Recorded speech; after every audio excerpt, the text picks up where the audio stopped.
Hello, Point Angels. Great to be here in person. No more Zoom tonight. You can drink wine and be together. So that's the best part, you know. So David, thank you for having us, and we appreciate the sponsorship. So I'm Jerry Wesel, I'm CEO, and Dale here is our long-standing president. The original product idea came from Dale when he was at MIT. So he's been with the company. At least he was 4 years old, I think, when you started, right? And now we're 34. But anyhow, so 15 minutes I thought was quick, but 3 minutes is really quick, Cindy. So that's pretty awesome. And I'm talking too much already, so let's get to it. Okay, so Cognition. You know, you're going to hear this term called structured data environment. And what we do is we provide product development and guiding compliance as a SaaS offering for life sciences. SaaS being, you know, there's no download of the software, it's just use your browser and access it. And by the end of 15 minutes, you'll understand what we mean by structured data. Okay? Our value proposition, and we have customers on the pharma side, the med device side, we have people that are developing COVID vaccines and cancer therapies, pacemakers, stents, catheters, neurology, artificial knees and hips, and some smart beds, and even wipes. Because they're all controlled by the FDA, right? And our value proposition to our customers is that we're going to help them make their safer products and bring them to market faster, more efficiently, while adhering to the guidelines of the FDA and the compliance. Bottom right, we have this amazing engine that Dale invented when he was at MIT a couple of years ago. And we have 3 SaaS offerings. One is we call Cockpit Enterprise for the largest med device folks like Medtronic and Boston Scientific that say, okay, we love your product, but we want to configure it to make it work in our environment. We have Compass for all the contract manufacturers and contract design shops that want a pre-configured system. And then we have Lighthouse, which is our tool for the pharma side. You know, we're in the PLM market. It's a $25 billion market. Now, obviously, there's PLM that does electronics and automotive, and some of them do life sciences, right? But our total, if you take all the aggregate revenue of the med device and pharma guys in the world, it's over $1 trillion. So we have a lot to sell to a lot of folks, right? And we have a pretty significant customer base. A 30-year-old startup has customers like Medtronic and Smith & Nephew and Boston Scientific, and on the pharma side, a company called Janssen, which is part of J&J. So we have a really great customer base. So what's the challenges today? Well, there's a challenge, right? You see the challenge, right? Right? And this is the way, this blows my mind, and I'm going to hand the baton over to Dale here, but it blows my mind that these are the way that these med device folks design and test and assess risk for the medical device products that are pacemakers that are going inside you, right? And so what they're using is they're using, you know, spreadsheets and Excel and, you know, databases to try to figure out how to connect all this stuff. And so when I'm doing a requirement for a med device, and I said, what are the 20 risks that I have to mitigate against? These 20 risks are in 20 different Excel files. There's no traceability, there's no audit trail, there's no anything. It's like the wild, wild west out there. And as regulations at FDA and MDR get more stringent, it's going to be virtually impossible to use Excel, which is what being used out there. So the market opportunity is, let's replace all the Excel folks at the med device guys. Dale, this is your product. I'll hand it to you. Okay, so so as Jerry said, the real value proposition is structuring the data versus using Excel and Word, which I think, because of the regulatory market, you know, 5 years from now, everybody's going to have to move out of that and get into something that does that. And so for us, if you look at the blue there, you have to create a design history file, and there's 3 pieces to that. There's your requirements, the product requirements. There's your risk, which isn't optional for medical devices. Most other design it is. And then there's the testing. And we've had risk in our product from the very beginning, and that's where our real strength is. We were very technical risk product, and we tie that back to all the requirements. And so by putting all of this information in, you have all of that traceability automatically. You're not generating all of that manually in your Excel documents and having to update it manually all the time. The other piece we have that's very, I think unique to us is our configurability in creating the documentation you need for your DHF. So if you look around the outside, the other pieces there, the gray boxes, those are the documents you need to produce and give to the for your MDR, regulatory bodies in Europe or for the FDA. And so we generate all that for you automatically. In Compass, it's like off the shelf. You just basically take it. If you aren't opinionated in your process, it'll do it for you. If you are opinionated, then we have Cockpit Enterprise, which is very configurable, and we can make it do exactly what you want it to do. Thank you. Yep. Okay, so this is what it would look like from a user perspective. There's a nice trace so that when the FDA shows up and says, how did you design that requirement to mitigate that risk? And how did you test it? When the FDA shows up, there's a 483 warning letter, the pacemaker and Aunt Sally broke. They want to see proof. It's, here it is. FDA went to Zimmer Biomet. Their trace matrix had 18,000 objects in it. And FDA said, where did this come from? I've never seen this before. Because usually they're in a conference room with paper shuffling in and out from Word and Excel, right? So there's nobody that does this. FDA thumbs up. There's other reports that do here. I think we're going to skip because we're kind of behind here. But the ROI here is we had a company, I can't tell you who it is, but there was a chief medical officer who said, there was a situation with a patient and it harmed the patient. And when that occurs, we have to design to mitigate that. We're going to change the severity from a 3 to a 5.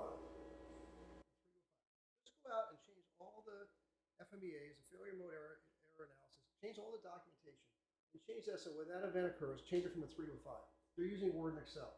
It took them, they had 1,600 items that they had to go find in their Excel data sheets. It took them 10 months and cost them $77,000.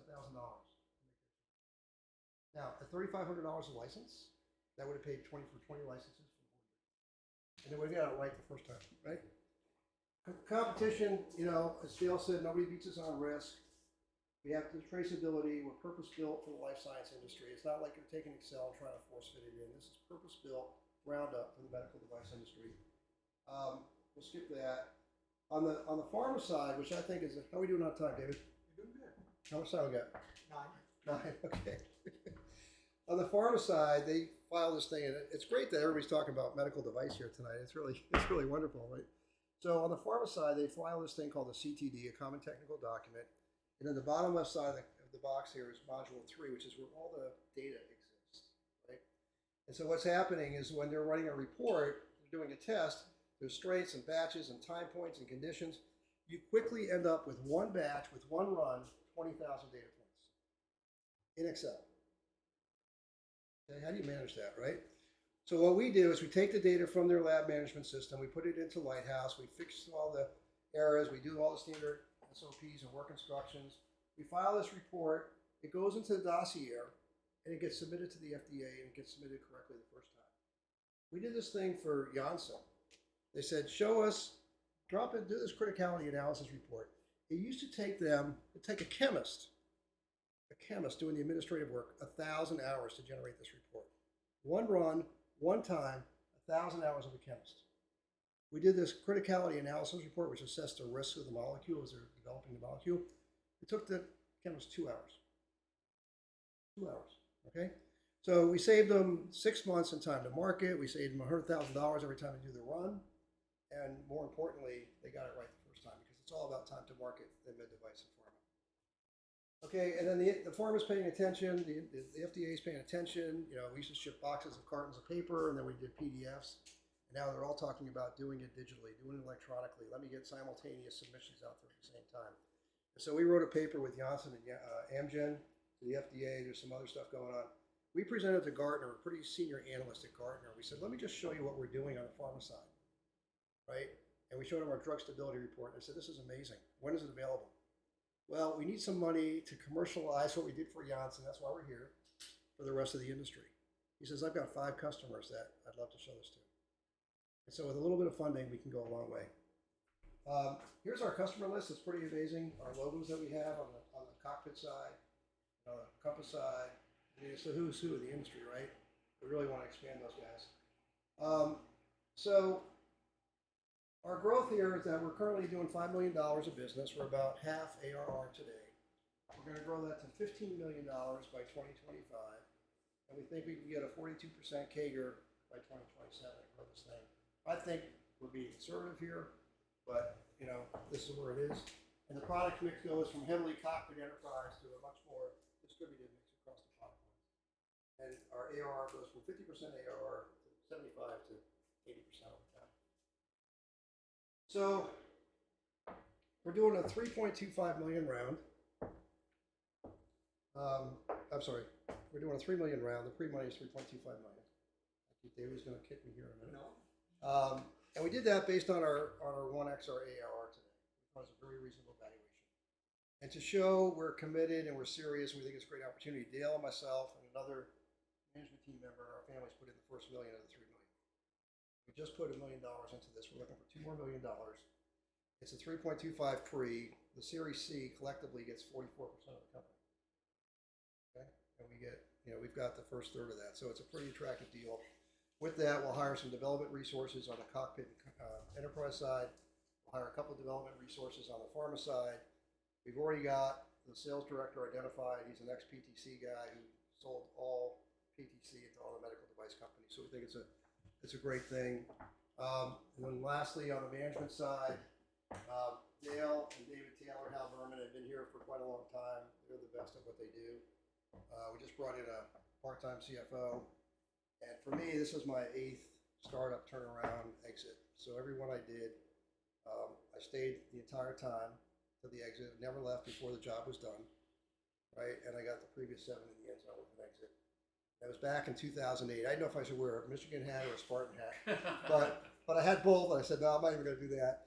But in 2008, I was here when we put Eloquoy together with Arbor Networks and Farnham at Michigan. So, I've been here 3 years. This is I think this is the best company I've been with. We have an amazing opportunity, great team, and what's going to happen is as the regulatory standards become more onerous for med device and pharma, it's going to be virtually impossible to do this stuff in Word and Excel. We're purpose-built for the med device and pharma industry. There's other people out there that are trying to put Excel with a nice wrapper on it. There's nobody that does what we do. And I really believe, in my heart of hearts, that with a little bit of money, $3 million with the first million from us, we can really knock the ball out of the park. Thank you.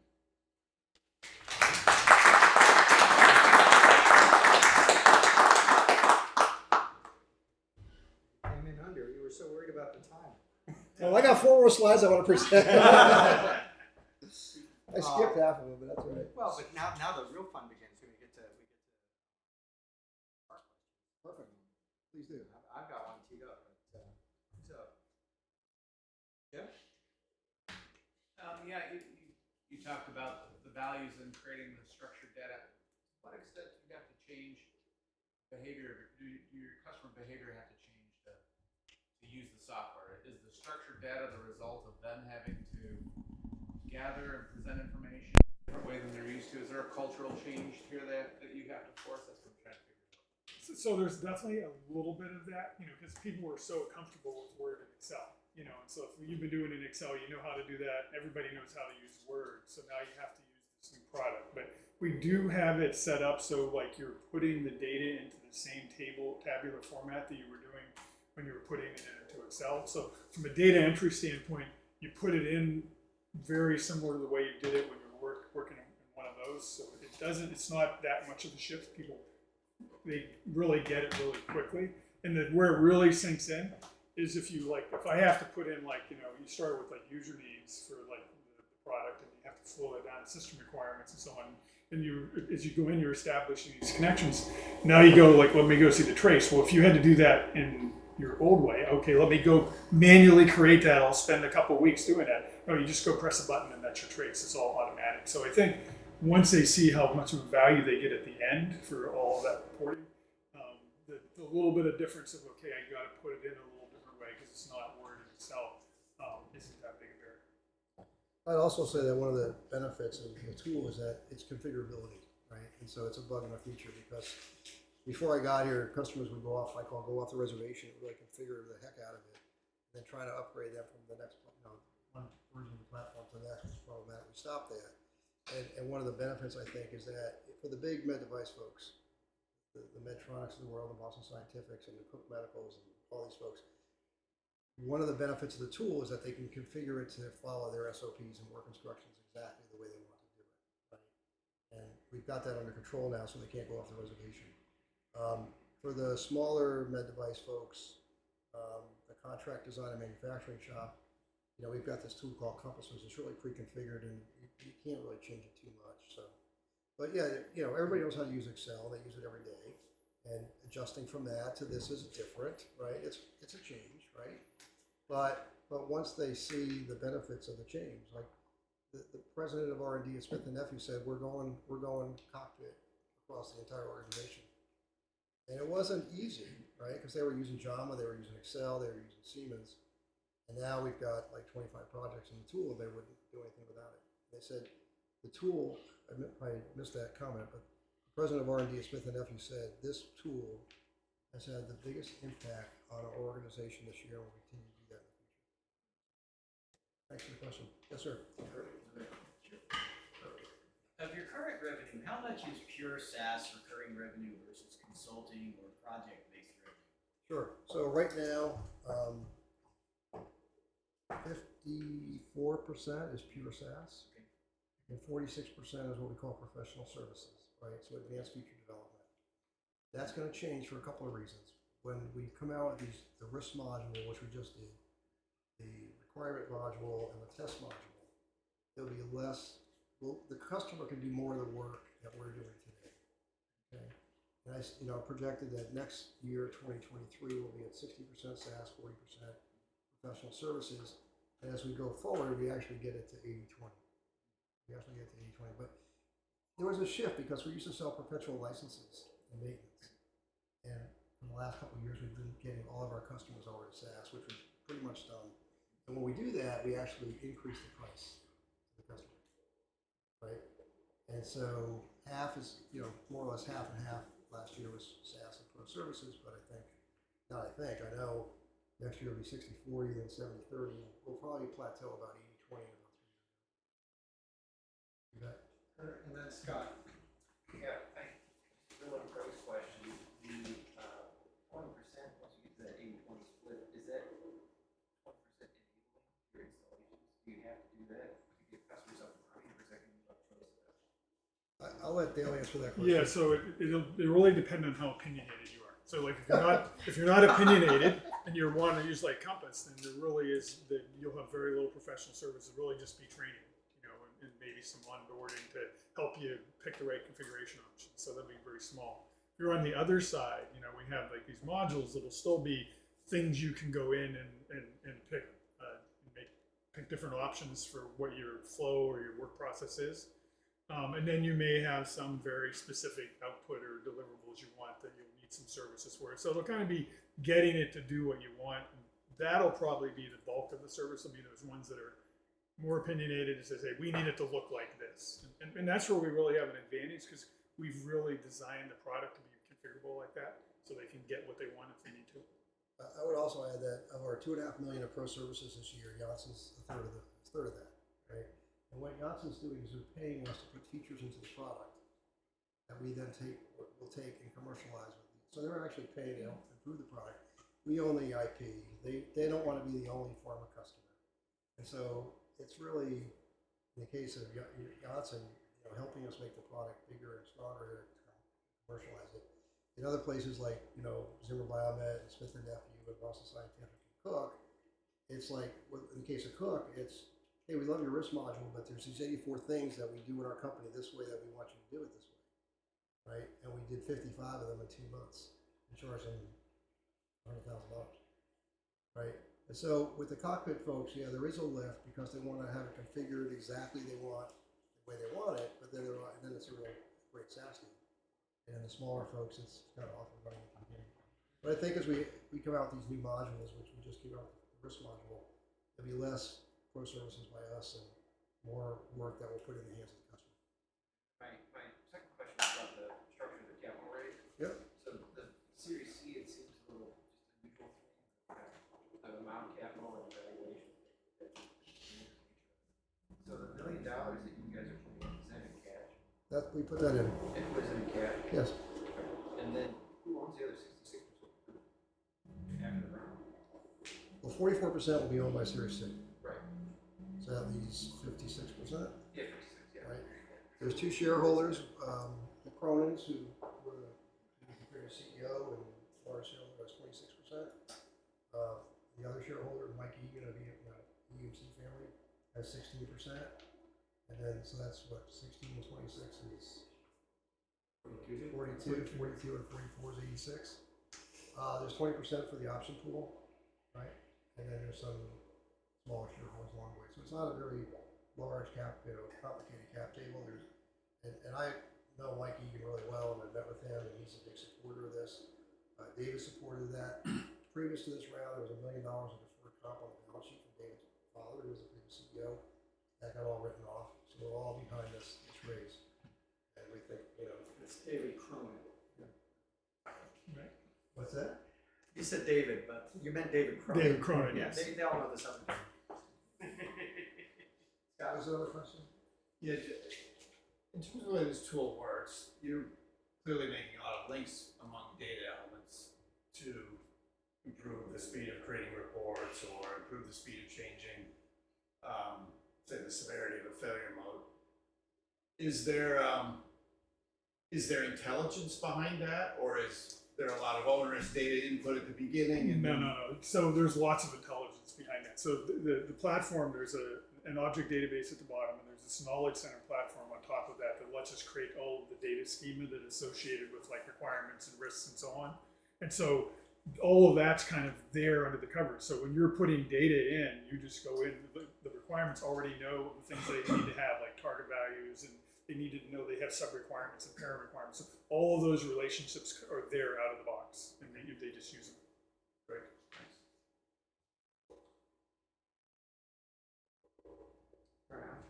Are we out of time? Are we oh. out of time? No, he's got 5 minutes. Can I ask a question? Oh, absolutely. Oh, Yeah. what are your barriers to scale? There are various of scale. Resources, It's, number one. it's cash. It's cash and resources. Yeah. And I'll tell you why, Cindy. It's a great question. Okay. This is all confidential. We're not recording this, are we? Johnson came to us last night and says, "I have $500,000 I want to give you guys for work next year. Can you take it on? Can you take it on?" And Dale and I and our VP of Development, CTO David Taylor. I mean, if we do that, we have to take developers off of our SaaS product to go to this one-time revenue professional service development. And we don't want to do that.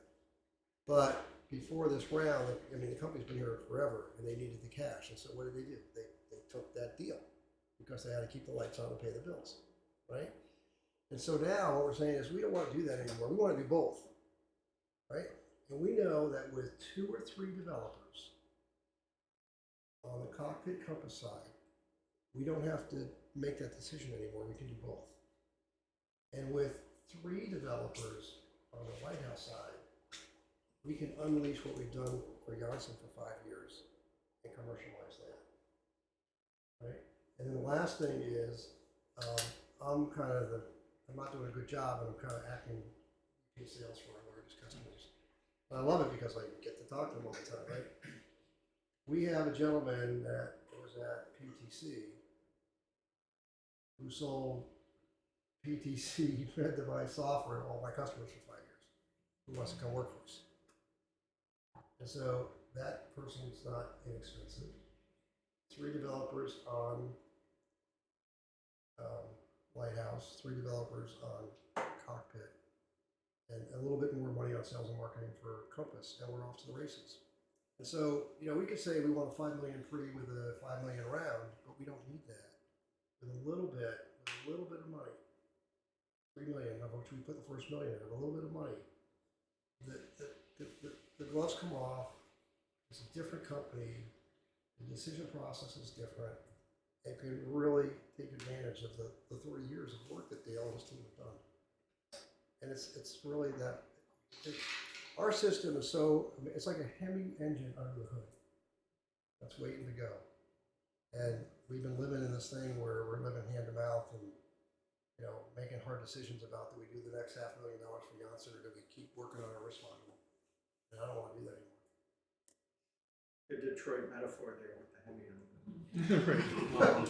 Kurt's got one more, and I've got one more. Okay. I'm going to take us just because you took the order. You mentioned the PTC guy. In just a minute, so you can get in another question after me, describe the onboarding process for your next Janssen. He has closed the sale. It's the same scale as Janssen. And what is the process of getting them up and running and to revenue? That's a great question. We haven't done that before.